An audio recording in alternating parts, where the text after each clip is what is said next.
Gagagaling ko lang sa Qatar, ma'am. So doon sa Qatar, meron silang national ID. Sabi nila sa akin, lahat ng pangangailangan nila nandoon sa loob ng national ID nila. Ganito din sa iba't ibang bansa, diba? Nandun na lahat. Healthcare mo, driver's license mo, utang mo nandoon. Diba? Nakikita yung utang mo. Nakikita doon kung nahuli ka na ba o hindi. Nakikita doon lahat. Nakita. At pupunta ka sa hospital, o ayan ang health card ko, babayaran yan ng gobyerno ang aking pagpapagamot. Sa Pilipinas sana, ganyan. Dito doon sa atin sa Pilipinas, may nagkasakit. Takbo, dito, congressman, pahingi. Takbo dito, mayor, pahingi. Takbo dito, konsehala, pahingi. Tapos, pagpunta mo sa PhilHealth, 2,000. Bibigay sa iyo. Kinuha na, nagbuaya. Gusto natin ng mas maganda na kinabukasan para sa ating bayan. Dito ang taxi namin, pinabalik ng gobyerno sa healthcare at sa infrastructure. Sa Pilipinas, ang taxi namin, pinubulsa ng mga buhayang politiko. Dito, ang taxes na babalik sa social services. Sa Qatar, wala silang taxes. Baka may mag-isip sa inyo lumipat ng Qatar. Wala silang taxes doon. Walang deductions at all. Pero libre lahat. Dahil, ano ba, ang treasure o kayamanan ng isang bayan ay hindi ang mga politiko. Ang kayamanan ng isang bayan ay ang mga mamamayan.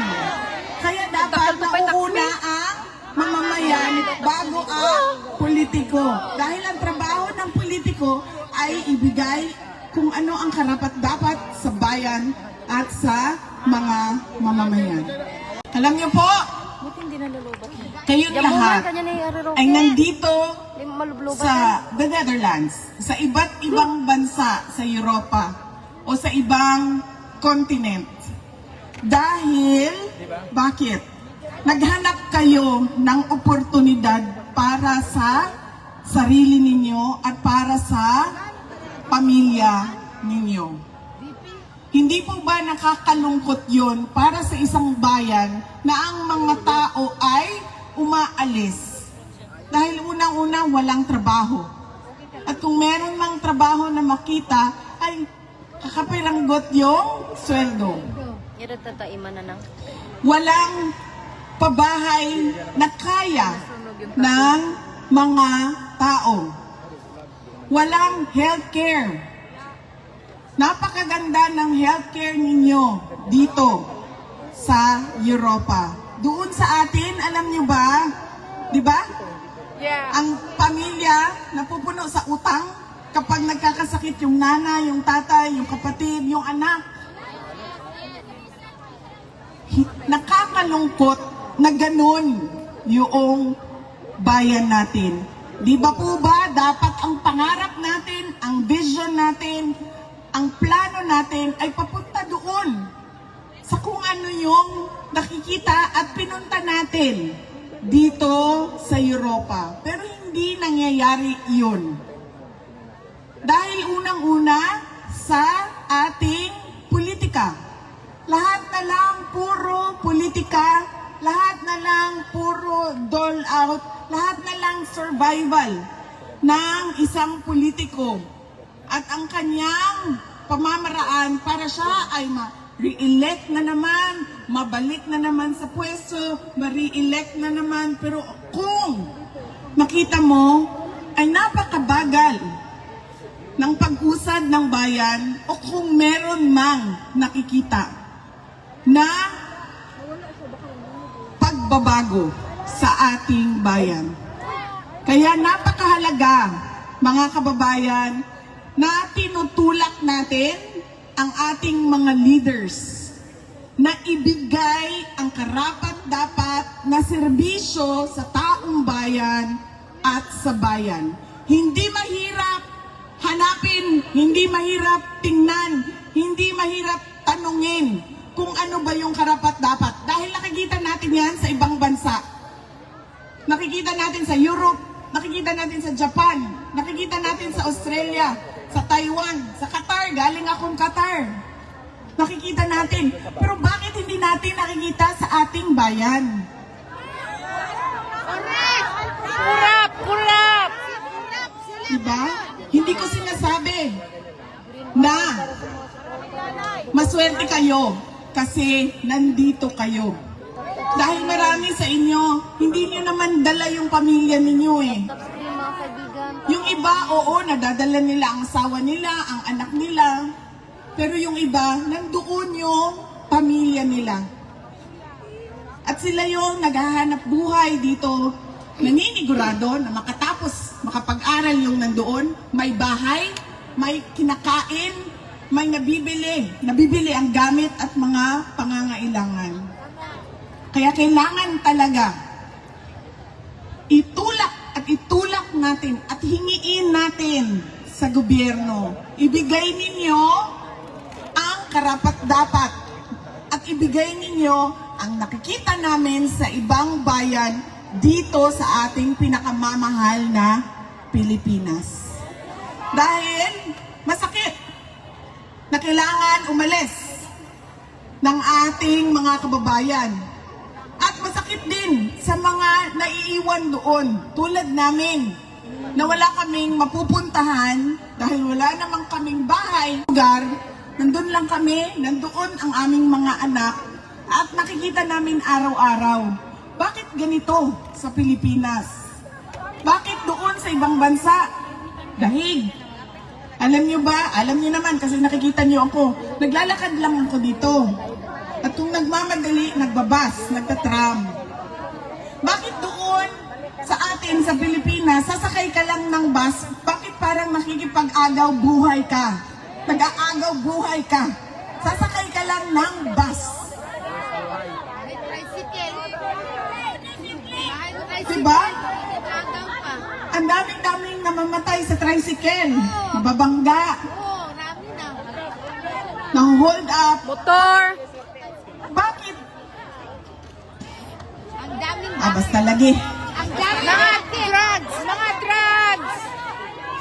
Masakit sa akin.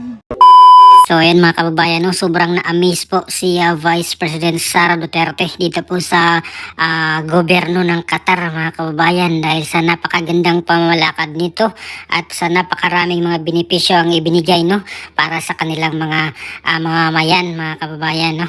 At sabi pa nga ni VP Sara dahil doon lang sa kanilang national ID nandun na po lahat ng kanilang pangangailangan.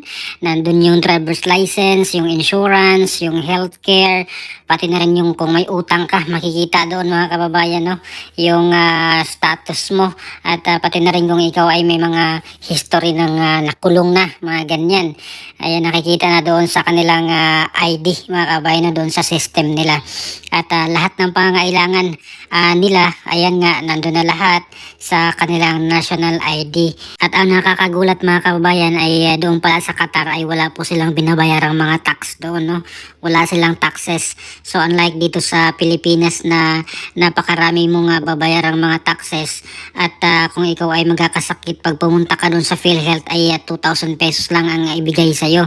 Kaya sabi ni VP Sara ay ini-encourage na ng mga Pilipino na singilin dapat no ang gobyerno ng Pilipinas na ibigay ang karapat-dapat mga kababayan ng mga benepisyo no para hindi na po sila lalapit doon sa mga politiko kung sila ay magkakasakit.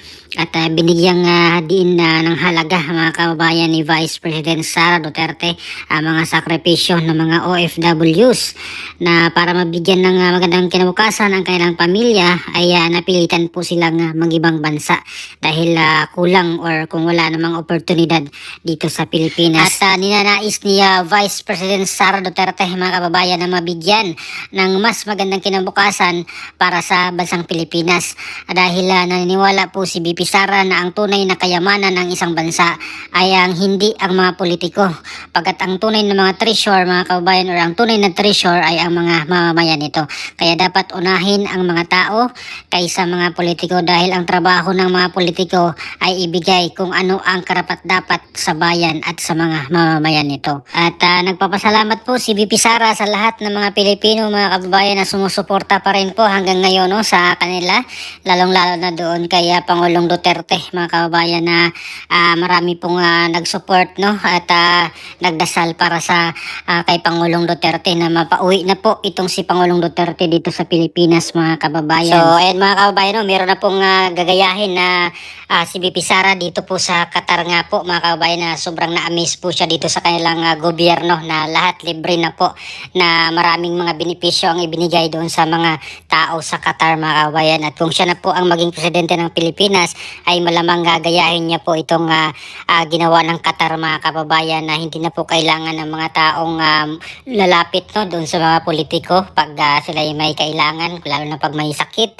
Hindi na po sila kailangang makipagbunuan, mga kababayan, doon, or makipagbuno para lang makasakay sa bus, mga kababayan, dito sa atin. Alam naman natin yung sitwasyon ngayon sa Pilipinas, lalo na pag uwian time. Diyos ko, grabe ang sakripisyo ng mga mananakay.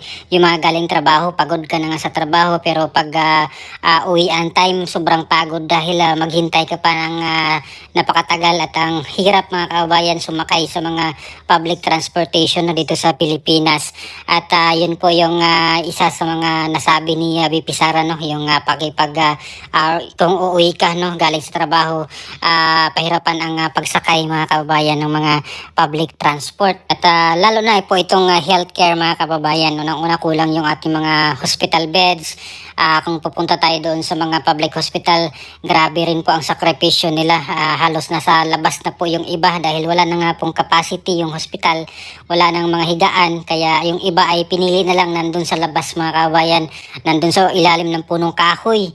Ayan, so yun po yung mga gustong ma-address, mga kababayan, ni VP Sara, pero sa ngayon wala po siyang magagawa dahil yung kanyang kapangyarihan ay kulang, mga kababayan, or hindi naman siya yung nandun sa pinakataas, hindi naman siya yung pangulo, nasa pangalawa lang po siya, kaya yung kanyang function ay talagang hindi ganun ka laki, mga kababayan, unlike pag pangulo ka, kaya mong gawin lahat. Ayan, lahat susunod sa iyo, lahat ng departamento susunod sa iyo, mga kababayan, kung ano po yung utos nyo or ninanais mo. Kaya kung walang korupsyon, mga kababayan, ay talagang napakaraming magandang proyekto ang magagawa. Maraming tao ang matulungan, maraming benepisyo ang maibigay para sa mga tao. Kaya itong korupsyon talaga ang punot dulo rin kung bakit lugmok itong ating bansa ngayon, mga kababayan. So para sa inyo, mga kababayan, ano pong opinion nyo dito sa nasabi ni VP Sara? Ayan, so meron na po siyang pwedeng gayahin, itong Qatar. At hindi lang po ang Qatar, mga kababayan, maging Singapore at yung iba pang mga mauunlad na mga bansa, mga kababayan, yung mga sistema nilang napaka-effective, at ang tao talaga ang inuna, hindi ang politiko ang nauna, mga kababayan. So please comment down below. Maraming salamat. God bless po sa ating lahat.